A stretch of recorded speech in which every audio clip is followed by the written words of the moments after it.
Stolen childhood, Lucas's mysterious disappearance. I was just a child living in a picturesque village nestled deep within the heart of the Swiss Alps. My name is Thomas, and I had a best friend named Lucas. We were inseparable, like two peas in a pod, and we spent our days exploring the snow-covered woods and playing in the serene beauty of our alpine surroundings. Winter had come early that year, and the snowfall was heavier than ever. The trees were draped in white, and the village looked like something out of a fairy tale. The holiday season was approaching, and the excitement in the air was palpable. St. Nicholas Day was just around the corner, and with it, the stories of Krampus, the terrifying companion of the benevolent saint. My grandmother, who lived with us, used to tell us stories about Krampus. She would say, "Beware, my darlings, for Krampus comes on the night before St. Nicholas Day. He seeks out naughty children and takes them away, never to be seen again." Lucas and I would giggle and brush off her stories, thinking they were just tales meant to scare us into good behaviour. But as the snow fell heavier and the days grew shorter, a sense of unease began to settle over our village. On the night of December 5th, the eve of St. Nicholas Day, Lucas and I had a grand plan. We decided to stay up late, just to catch a glimpse of Krampus. It was a dare, a test of our courage. Our parents had warned us not to venture out after dark, but curiosity got the better of us. The clock in my room ticked loudly as we hid beneath the blankets, our eyes peering out at the frost-covered window. The fire in the fireplace had dwindled to a few glowing embers, casting eerie shadows across the room. We whispered to each other, our voices barely above a hush, wondering if Krampus would really appear. As the hours passed, the wind outside grew more ferocious and the snowfall intensified. The world beyond our window disappeared in a white blur. I glanced at Lucas, who was still wide awake, his eyes reflecting a mixture of excitement and trepidation. Then it happened. We heard it. A distant clinking of chains and the eerie jingle of bells. Our hearts raced, and we exchanged glances, our faces pale. We couldn't believe our ears. Was it really Krampus? With bated breath, we got out of bed and crept to the window. We strained our eyes, trying to see through the thick curtain of snow. And there, in the distance, we saw a figure emerging from the blizzard. It was him. Krampus came into view, his form a grotesque fusion of man and beast. His fur-covered body was hunched and twisted, his long, gnarled limbs ending in sharp, claw-like fingers. His face was a hideous mask, with a long, twisted tongue lolling from his gaping maw. And those horns, they curved menacingly, like the horns of a devil. He carried a sack slung over his shoulder, and as he moved closer, he opened it, revealing children bound and terrified. Lucas and I watched in horror, unable to tear our eyes away from the nightmarish scene unfolding before us. It was like a macabre tableau, a nightmare come to life. "You have been very naughty," Krampus hissed, his voice a guttural growl that sent shivers down our spines. Tears welled up in my eyes and I felt a lump in my throat. Lucas clutched my arm, his fingers trembling. The other children in the sack sobbed and whimpered, their faces contorted with fear. "But remember," Krampus continued, his red eyes fixed on us, "naughtiness has consequences. Be good, or I will return." With that chilling warning, Krampus turned and disappeared into the snowstorm, his chains and bells fading into the distance. The door to our cabin slammed shut, leaving us in stunned silence. The next morning, we learned the devastating truth. Lucas was gone. His parents were frantic, searching the entire village, but there was no sign of him. The other children who had been taken by Krampus had returned, shaken and traumatized, but Lucas was nowhere to be found. My heart ached with grief and guilt. We had dared to defy our parents' warnings and stayed up to witness the horrors of that night. But Lucas was the one who had paid the price. It was as if Krampus had chosen him, taken him away to some dreadful place. The village was plunged into mourning, and the once celebrated holiday season became a time of sorrow. The joy and excitement were replaced by a heavy sense of loss. The snow that had once been a source of wonder now seemed cold and unforgiving. As the years passed, I couldn't shake the memory of that fateful night. I often wondered what had happened to Lucas, where Krampus had taken him, and if he was ever coming back. The pain of his disappearance haunted me, a constant reminder of the darkness that could descend upon even the most idyllic of places. I grew older, but the questions remained unanswered. The village slowly returned to its cheerful ways during the holiday season, but I couldn't forget. And every December 5th, as the snow fell gently outside, I would light a candle for Lucas, hoping against hope that somewhere out there he was safe and at peace.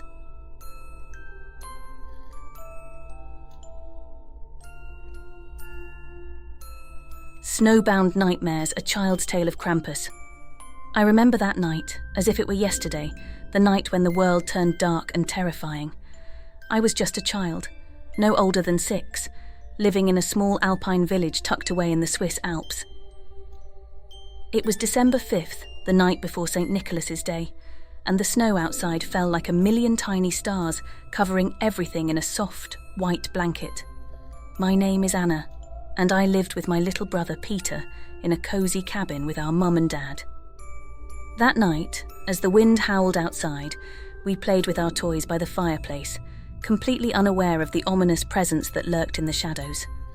Our parents had told us stories about Krampus, the sinister companion of St. Nicholas.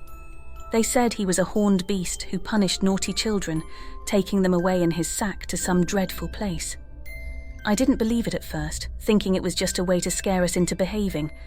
But that night, I would learn that some legends held a terrifying truth.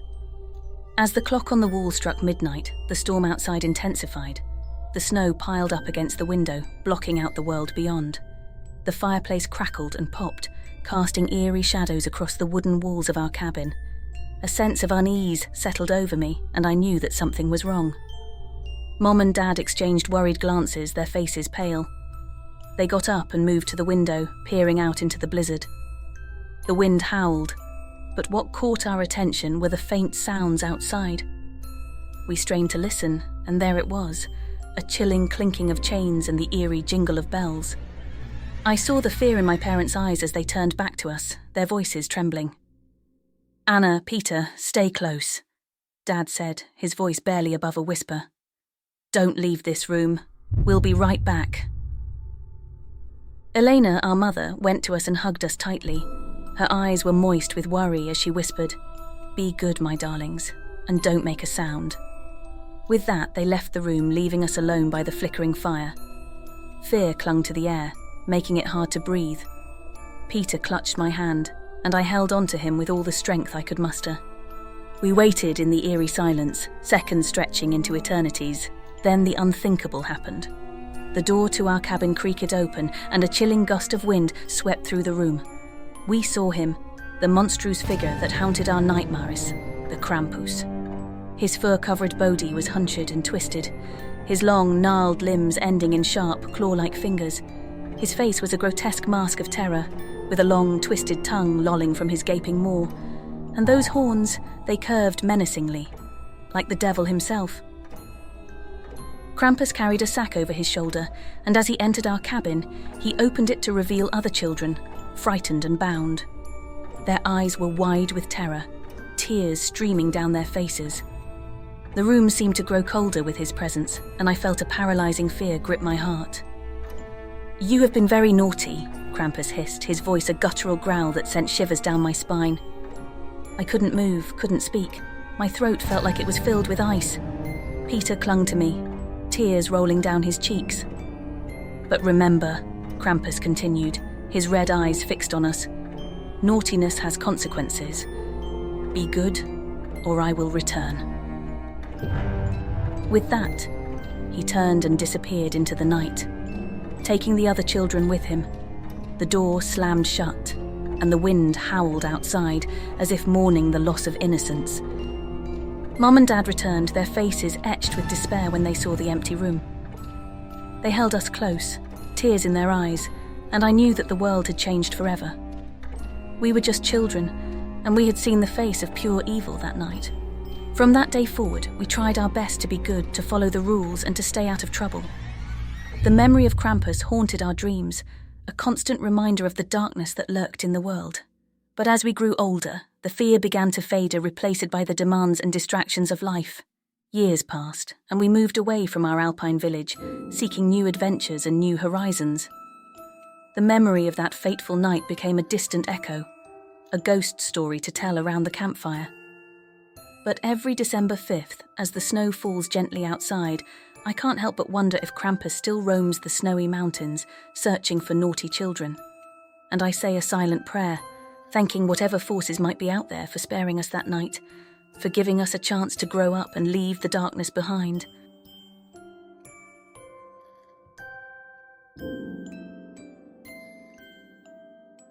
Krampus, the night of dreadful discovery. The snow fell gently outside, blanketing the small alpine village in a serene, white embrace. I sat by the fireplace, the crackling flames casting dancing shadows across the wooden walls of our cosy cabin. My heart was heavy with worry, for it was the night of December 5th, the night before St. Nicholas's Day, and I knew what that meant. My grandmother had always told me stories of Krampus, the sinister counterpart to St. Nicholas. She would recount tales of the horned beast who punished naughty children, dragging them away in his sack to some unknown, dreadful fate. As a child, I had dismissed these stories as mere superstition, the ramblings of an old woman trying to scar me into good behaviour. But now, as an adult, I couldn't help but wonder if there was some truth to the legends. My wife Elena sat across from me, her face etched with worry as well. Our 2 children, Anna and Peter, played with their toys in the corner of the room, oblivious to the looming threat outside.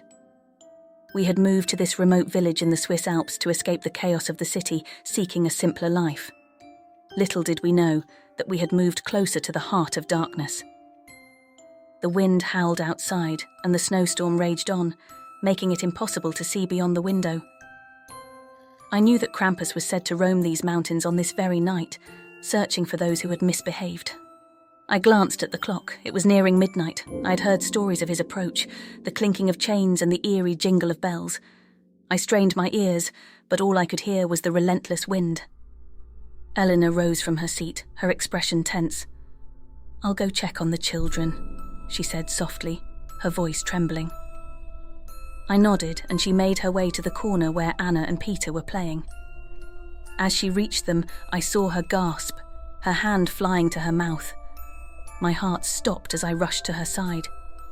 The toys lay scattered on the floor, but Anna and Peter were nowhere to be seen. "They were just here," Elena whispered, tears streaming down her face. "I turned away for a second and they vanished." Panic surged through me as I realized what had happened. Krampus had taken them. My grandmother's stories had been true all along. I looked out the window, hoping to catch a glimpse of the horned beast, but all I could see was the blizzard's fury. "We have to find them," I said, my voice quaking. "We can't let Krampus take them." Eleanor nodded, her fear mirrored in her eyes. We bundled up in our warmest clothes, grabbed flashlights, and ventured out into the relentless storm. The cold bit into our bones as we trudged through the snow, our breath visible in the frigid air. We followed the path towards the forest, where the tales said Krampus would often take his victims. As we entered the woods, the darkness closed in around us, and the wind seemed to whisper malevolent secrets. The trees loomed like twisted sentinels, their branches heavy with snow. We called out for Anna and Peter, our voices trembling in the silence, but there was no response. Hours passed, and despair settled in our hearts. The blizzard showed no signs of abating, and our flashlights dimmed as the batteries weakened. I felt as if we were wandering deeper into a nightmare, with no way out. Then, just when all hope seemed lost, we heard it, a distant haunting sound. It was the clinking of chains and the eerie jingle of bells. My blood ran cold as we followed the sound, our flashlights flickering weakly in the darkness. And then we saw him. Krampus emerged from the shadows, his form a grotesque fusion of man and beast. His fur-covered body was hunched and twisted, his long, sinewy limbs ending in sharp, claw-like fingers. His face was a grotesque mask, with a long, twisted tongue lolling from his gaping maw, and above all his horns curved menacingly, giving him an aura of pure malevolence. He held a sack slung over his shoulder, and as he approached, he opened it to reveal our children, bound and terrified. Their eyes were wide with fear, and tears streaked their faces. "You have been very naughty," Krampus hissed, his voice a guttural growl that sent shivers down my spine. I stepped forward, desperation giving me courage. "Please, spare them," I begged, tears freezing on my cheeks. "We'll do anything." Krampus paused, considering our plea. Then, with a sinister grin, he released Anna and Peter from his sack. They stumbled towards us, sobbing with relief. "But remember," Krampus hissed, "naughtiness has consequences. Be good, or I will return." With that, he turned and disappeared into the snowy wilderness, his chains and bells fading into the distance. Elena and I held our children tightly, vowing to be the best parents we could be. The terror of that night would forever haunt us, a reminder that there are dark forces in the world, and sometimes they come when you least expect them.